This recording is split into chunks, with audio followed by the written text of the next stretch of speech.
I saw a show on Dateline on longevity, and they said 20% of longevity is genetics and 80% is diet, lifestyle choices. Absolutely. And I think that's a very, I'm surprised they said as much as 20%. We have much more power than we realize.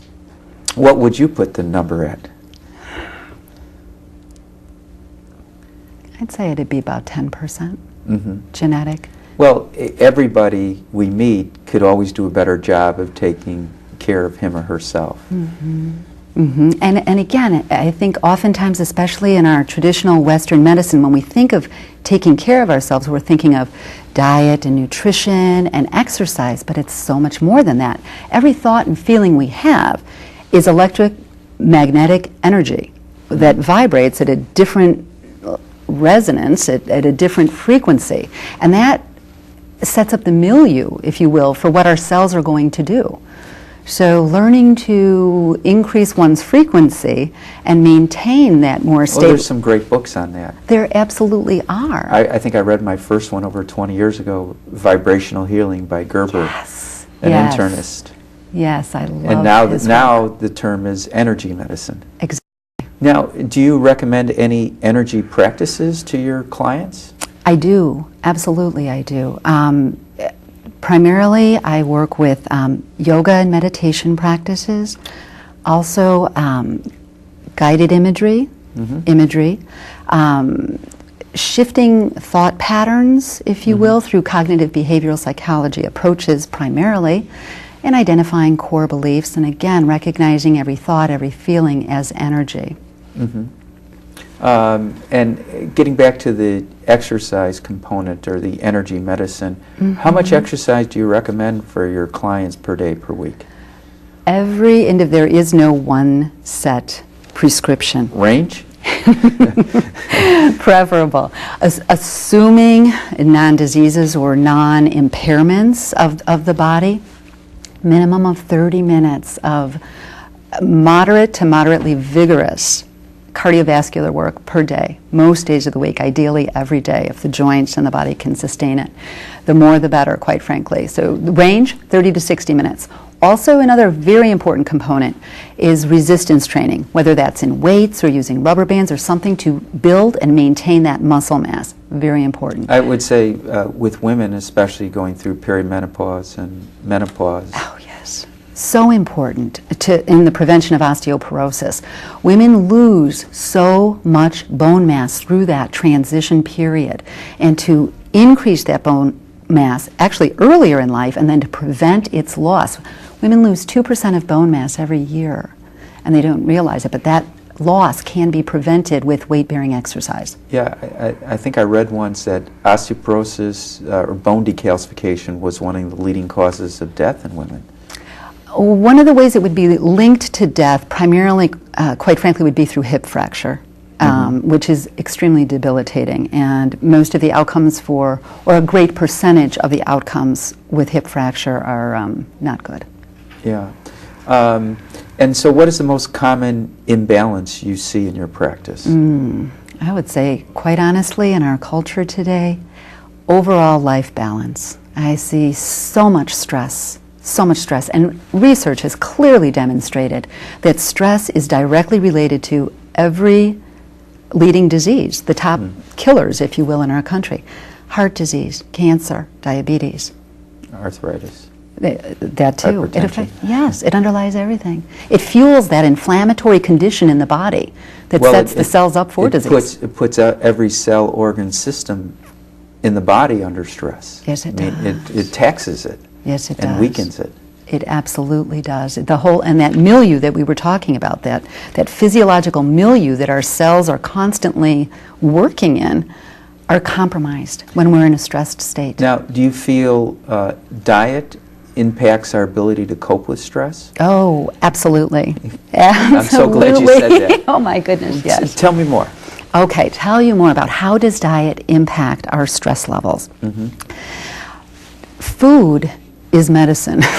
Okay. Food is energy. Hippocrates? Yes. He said, let food be your medicine. And every time we eat something, it is converted, it's broken down into energy and the nutrients that our cells are going to use for their own growth and maintenance and to rebuild themselves. And that energy is also converted into what kind of neurotransmitters we have happening in our brains. For example, we know increasing our intake of carbohydrates increases our serotonin level, which relates to our ability to feel calm and happy and content. Well, the swine flu has been in the news lately, and I read 3 prevention techniques for the swine flu. One is get plenty of sleep. 2, wash your hands frequently. And the third one, I was surprised, was eat lots of vegetables. Oh, absolutely. Absolutely. The antioxidants that are found in, and the other nutrients, phytonutrients in vegetables, you cannot eat too many vegetables, Jay. Such a protective effect in the body. Can you elaborate on that protective effect? Certainly. We have, through just our cells, their general working, the nature, the way they work, we have a condition that is known as free radicals are formed. Are you familiar, Jay? Yeah, but our audience may not be so. Free radicals. Those are molecules that actually attack cell membranes, and they're particularly attracted to the delicate membranes in the brain. And what happens is this free radicals bombard the cell membrane and actually break it down. And so vegetables and the nutrients in the vegetables and fruits help to neutralize that free radical attack. Free radical damage is also directly related to the development of diseases because we have the breakdown of the cell membranes, and then we also have damage that changes the DNA pattern, which leads to cancer. And how do the free radicals get inside our bodies? They are they're natural transformations, if you will. They happen just by breathing, just by working, just by living. It's a natural cell effect, if you will. They're free radicals. They're formed. When we're sitting here digesting our food, free radicals are formed. Yeah.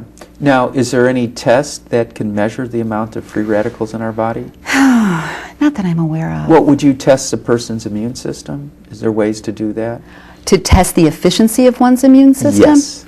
Yes, there are ways. Measures a standard blood test is one way to test, if you will, the immune system. For example, Jay, if you were ill and your physician couldn't necessarily readily identify what it was, he or she would order a blood test, oftentimes a CBC, a complete blood count. And that will give a profile of your blood cells, not just your red blood cells, which have the oxygen carrying capacity, but your white blood cells. And we call it with differential. So we find out which of the blood cells are elevated, and that helps to be a window for your, because as we know, the white blood cells are a large portion of your immune system function. So let's say someone comes to you with a compromised immune system, and so you get the blood test, and you want to see, improvements in their blood test. Is that correct?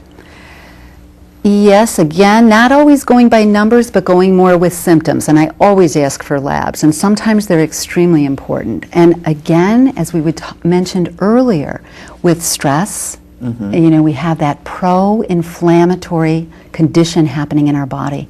Also, nutrition, what we eat, either favors a pro-inflammatory condition or an anti-inflammatory condition. And ideally, we are taking a body, mind, spirit approach that promotes an anti-inflammatory condition in the body. And what are some of the anti-inflammatory foods? I know there are some good ones. You want to mention those? Sure. Well, we definitely want to have lots of vegetables. Definitely lots of vegetables. And the major guidelines, quite honestly, to have a anti-inflammatory approach would be to decrease a couple of foods. Number one, anything made with white flour and sugars. We want to decrease those kinds of foods and increase our whole grains.